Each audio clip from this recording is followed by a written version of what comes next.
reading. So today we talk about a very interesting topic. We talk about the occult. We talk about black magic. We talk about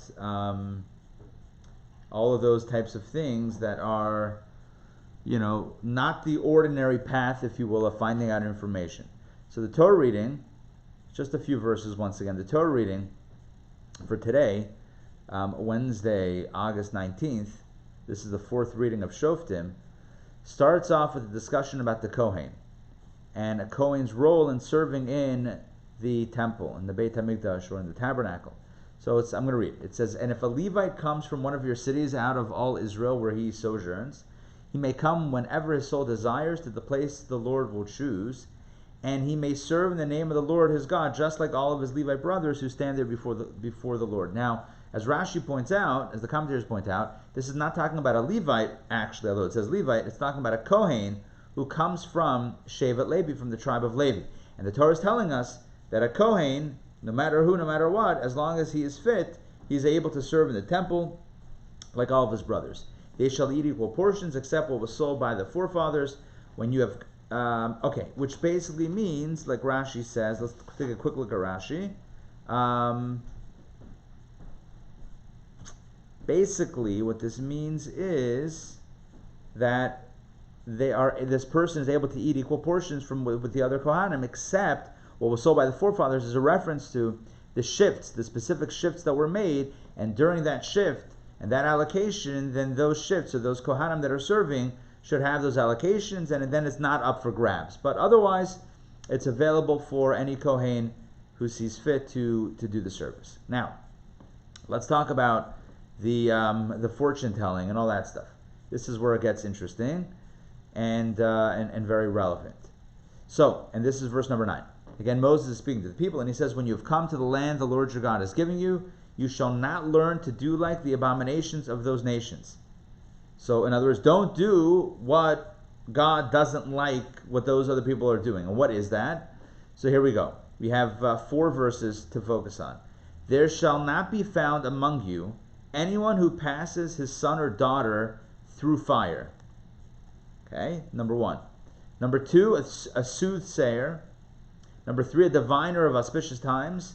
Number 4, one who interprets omens. Number 5, or a sorcerer. Number 6, or a charmer. Number 7, a Pithom sorcerer. Number 8, a Yedoah sorcerer. Number 9, a necromancer. So 9 different categories of things that all touch on black magic, the occult, sort of whatever, like different types of things. And all of these are forbidden by Torah law. Let's finish it up, and then I'm going to bring up Rashi. "For whoever does these things is an abomination to the Lord, and because of these abominations, the Lord your God is driving them out before you." In other words, the people that lived in the land of Israel before, they've practiced all these things, and that's why, frankly, they're getting evicted, because God doesn't like these types of actions. So therefore, Moses says to the people, make sure not to repeat their behavior or copy their behavior, because it is not liked by God. And then the reading concludes with a really powerful verse, "Tamim tiyeh misham lakecha," which is translated as "be wholehearted with the Lord your God." And that becomes the prohibition against straight up fortune telling, or even astrology. There is a form of astrology that is kosher, which we've talked about, but the idea of looking to the future, that is forbidden right here with this last verse, "be wholehearted with the Lord your God." So what we're going to do is let's toggle and open up Rashi, and let's read the Rashis on the various forms of the occult. Okay. Let's start with verse number 9. Verse number 9 is the preamble, and it says that when you go into the land of Israel, do not learn to do like the abominations of those nations, vis-a-vis black magic and sorcery and witchcraft and all those things. Okay, but take a look at Rashi. "You shall not learn to do like the abominations of those nations, but," Rashi says, "you may learn their practices to understand them and to teach them, i.e. to understand how degenerate their actions are, and to teach your children, do not do such and such, because it is a heathen custom." This is coming from both the Midrash and the Talmud and Midrash say that there's a prohibition against studying the sorcery in order to practice it. But if you study it in order to teach your children, be careful, stay away from that, because this is what it is, and that's what they're going to do, and that's what they're going to try to get you to do. So you have to know something about it, then you're allowed to. So if you're learning to be careful, if you're learning about it to warn others, then it becomes a kosher form of pursuit. But not if we're curious and wanting to jump into it. Okay, what are the exact practices that are prohibited? So let's go through them again with Rashi's commentary. So number one, we have, there shall not be found among you anyone who, number one, passes his son or daughter through fire. So Rashi explains, this was the Molech worship. There was an idol called Molech. And how did you worship Molech? As Rashi continues, they made 2 bonfires on either side and passed the child between them both. So imagine 2 big walls of fire and a child goes in between. That is considered to be a form of idol worship. It's not considered. That was straight up idol worship, and that is something that the Jewish people are not meant to replicate, not meant to do. Okay, so that's number one. Number two is a soothsayer. Well, what's a soothsayer? Rashi asks. And Rashi explains, one who takes his rod in his hand and says as though to consult it, shall I go or shall I not go? It's like a glorified Ouija board. No, I'm kidding. It's like a rod in the hand that is being consulted for advice. Shall I go? Shall I not go? Similarly, it says, the verse says, my people take counsel of his piece of wood, and his rod declares to him, and that's a negative. That's God complaining that the Jewish people have adopted that type of worship, to take counsel of a piece of wood and let the rod speak to him. That is not kosher, but that was done at some point, and this is what the Torah is warning us against before the Jewish people enter the land of Israel. The people that live there are doing all these things. The Jews were not supposed to do these things. So that's what a soothsayer is. Now, what's a diviner of auspicious times? So Hebrew is ma'onein. What is that? So Rashi explains, Rabbi Kiva says, these are people who determine the times, saying such and such a time is good to begin a venture. In other words, it's somebody who says, like, this is an auspicious time, that's an auspicious time. If you're doing a business, then wait till, this date or that date, or a relationship is going to happen on this date, that date. Someone who fools around with, sorcery, black magic, the occult with time is this ma'onein, is the diviner of auspicious times. The sages say, however, that's what Rabbi Kiva says. The sages say, however, that this refers to those who catch the eyes. In other words, they deceive by creating optical illusions. So we have two different opinions. Seasons, Mark is saying seasons, time, seasons. Basically saying, this would be an auspicious time / season for such and such, this venture, that trip, whatever it is, and saying that there's some sort of supernatural information that they're getting that says wait till this certain time to do that certain thing. That's Rabbi Akiva's understanding of the ma'onein. The sages say, however, no, it's not the divine of auspicious times, but rather it means someone who creates optical illusions. Basically, a magician. No, I'm kidding. I mean, it's somebody who's using that for nefarious purposes to deceive people and to deceive the eyes. Basically, it's a question what the word in Hebrew, ma'onein, means. Ma'onein could either be time, ma'onein like onot, or it could be eyes. Ma'onein could be like einayim, eyes. So it's either auspicious times, divining that, or tricking people, fooling people through the eyes. So those are the two options. Okay, next, one who interprets omens. What is that?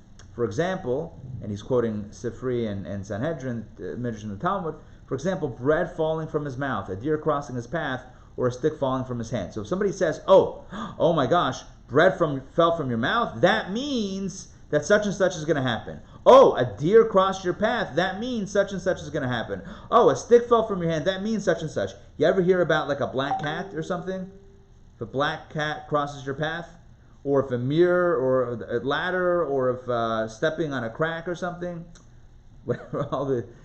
okay, so if it's just a joke, it's a joke. But sometimes it wasn't such a joke, or I mean, it was always a joke, but some people took it seriously. And the Torah says, don't be the one who interprets the omens. Oh, the deer crossed your path. Oh, that means, Deer Park, water. I don't know what it means. However they concluded that back then, the bottom line is, don't do that. It's not a Jewish thing. Don't interpret the omen. Aha. Now, if it's not an omen, you can interpret it. Like, for example, I see brake lights in front of me, I should brake. Yes, that's not an omen, that's just safe driving, right? Oh, I see red lights coming on in the car in front of me, I should probably slow down. Yes, you should probably slow down. That's not called interpreting an omen. An omen would be something that's totally random and then applying it to something specific, like a deer crossing your path, saying, that means, 7 years of good fortune. I don't know, whatever the payoff would be. Bottom line is, it's not kosher, it's not a Jewish thing. Why are Jews superstitious? Excellent question.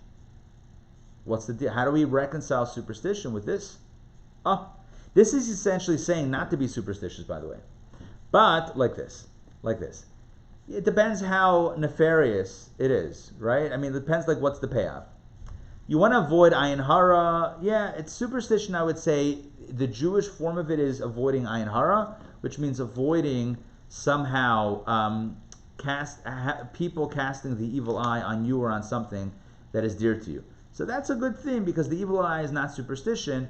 It's more of the idea of bad energy. You don't want the bad energy, somebody thinking ill of, or being jealous, begrudging, whatever. So you keep things on the down low. You try to avoid that ayin hara with the understanding that a person's thoughts can affect something. But a deer crossing a path, I don't know. Now, what about other superstitions? I guess it would be a case by case. Where does it come from? Maybe it comes from somewhat not Jewish sources. I don't know. But here clearly we have the idea of interpreting omens as being something that is not kosher. Okay, let's take a look at Rashi. Let's continue. Let's continue the verses. A charmer. So what's a charmer? No charmers. This is somebody who collects snakes, scorpions, or other creatures into one place. So to me it sounds like a snake charmer, which is still, I believe it's pretty much called like that till today, right? There are snake charmers, yes? Yeah? I think even in the South, no? Aren't there some religious groups where they have a whole snake situation and they handle the snakes or something? It's called, there's a word for it. Snake handlers. Snake handlers. Well, there you go. Really, yeah. Yeah, no, and every once in a while, one of them gets bitten and dies from the snake, but he died doing what he loved or something. Whatever it is. What I find compelling is that a lot of that type of, so-called religious, occult, speaking in tongues, all of that stuff that you might have today was also going on back then, and it's prohibited for Jews. It's considered to be, as God says, an abomination, something that God does not want us to do. Now, what about a pithom sorcerer? What's that? This is a type of sorcery called pithom. The sorcerer raises the spirit of the dead, and it speaks from the sorcerer's armpit. Go figure. That's it. That's the way it is, right? You raise the spirit of the dead, and it speaks from the armpit. I've heard of talk to the hand. I've never heard of talk to the armpit, but nonetheless, this is the pithom sorcerer. Next, the Yedoah sorcerer. What's a Yedoah sorcerer? Here, the sorcerer inserts a bone of the animal called Yedoah into his mouth, and then the bone speaks by means of sorcery. That's next level, right? The sorcerer, he puts a bone of the animal that's called Yedoah into his mouth, and it speaks. The bone speaks by means of sorcery. All right? Remarkable. Still forbidden. And then a necromancer, as for example, what does that mean? Rashi says, as for example, one who raises the dead spirit upon his membrum, or one who consults a skull. It's basically somehow trying to communicate with the dead. Lying down in a cemetery, trying to communicate with the dead. There's using the membrum, which is what it is. It's the, or you consulting a skull. Either way, necromancy or being a necromancer is absolutely forbidden in Jewish law. Okay, let's look at the next Rashi. For whoever does these things is an abomination to the Lord. So Rashi points out, again, based on the Midrash and Talmud, it does not say one who does all these things, but whoever does these things, which means even one of them. So you don't have to have all of them under your belt in order to be in violation of these prohibitions. Any one of them is grounds for prohibition. It's prohibited by Jewish law.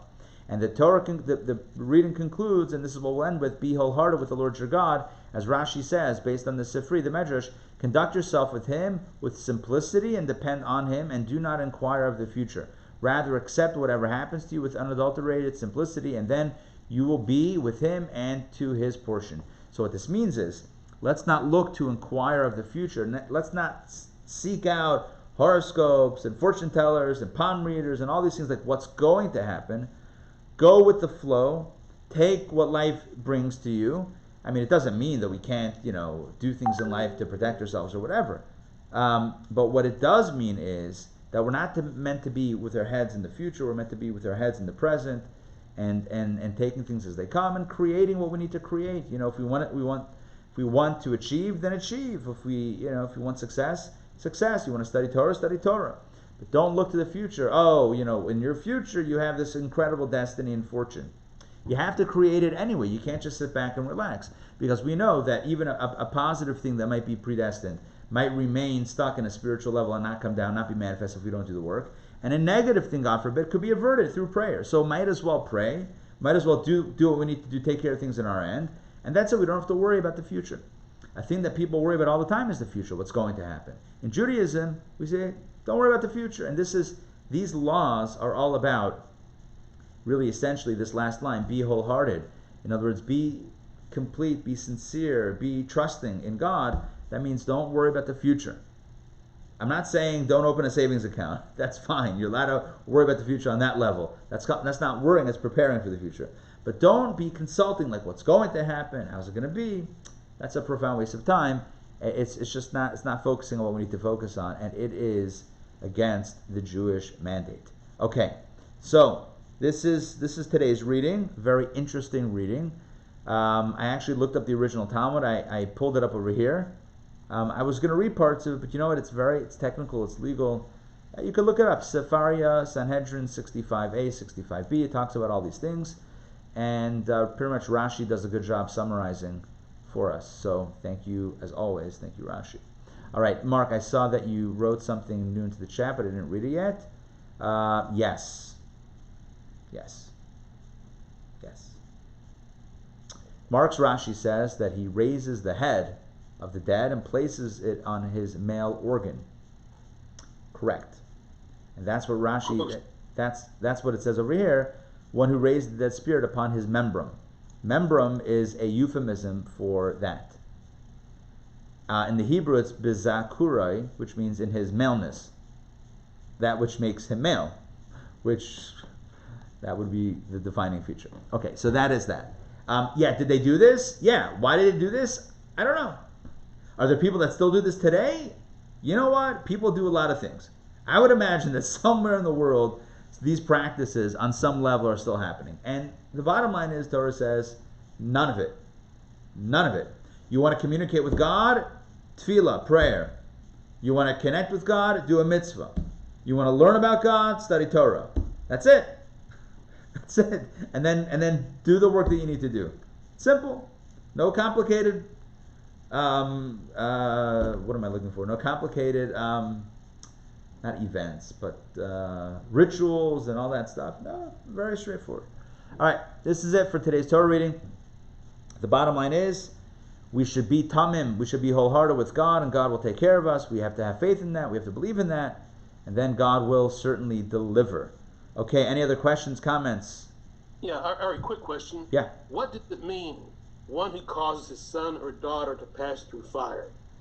Yeah, they would walk them down the plank of fire. Not a plank, but they would have walls of fire on either side, and they would just they would walk in between. Hold on, where is it? Over here. Now, would the kids get singed and burned? I believe so. I believe part of that was there would be a physical ramification of that. Sometimes I think they threw them into the fire. These were very dark. I mean, from the Jewish vantage point, very dark, very barbaric, very cultish type practices. Very, very dark. And Torah says, don't do it. It's not the Jewish way. We have our own way to connect, and this is not it. No black magic, no sorcery, no divining, no consulting bones. In modern times, it would be no palm readers, no fortune tellers, none of that stuff. I mean, if you want to listen, if it's a joke, whatever, that's one thing, but certainly not if it's a serious thing. Okay, all right, that's it. I'm not saying if they're not a joke. I'm saying if we think that there's something serious, then that's not the approach that we should be taking.